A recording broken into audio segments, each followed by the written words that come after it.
Hi there again. I'm going to make a side dish to go with the pork with the olives and oranges. And I'm going to make a recipe that I found it in this book that I read called After the Luau, When the Laughter Dies Down. I read this book directly after I wrote it. So shameless plug. So this is arugula, stuffed tomatoes, and in the book I do them on a grill. So again, you can find the recipe right here. And After the Luau, When the Laughter Dies Down, page 49. Okay. So I don't have a grill today, so I'm going to use my oven. It's the same thing, really. Once you close a grill, you've created an oven. So there it is. So I'm going to start with these beautiful little tomatoes, and I'm going to hollow them out. So I'm just going to slice right down the front there. And please use sharp knives. There's this ongoing battle about what's more dangerous, sharp or dull, and sharp are just so much better for you, dull or dangerous.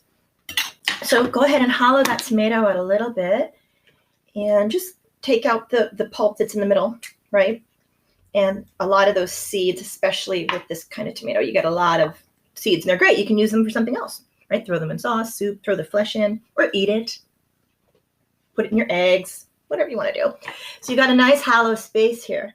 And for the stuffing, I'm going to start with, you guessed it, a bulb of garlic. And hopefully I won't be shooting across the table again. So like nice bulb of garlic. There we go. I heard a nice crunch. Yeah. Throw a bulb of garlic in. I usually will use one small bulb per tomato, right?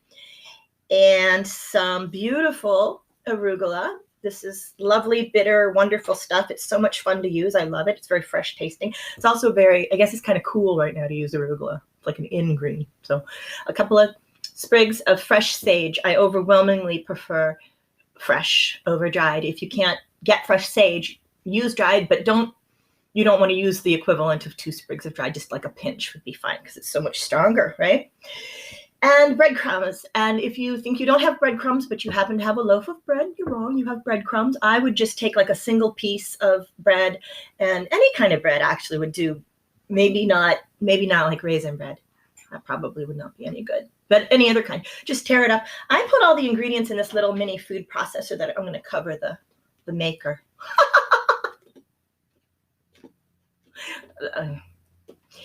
I put everything in this mini food processor right here.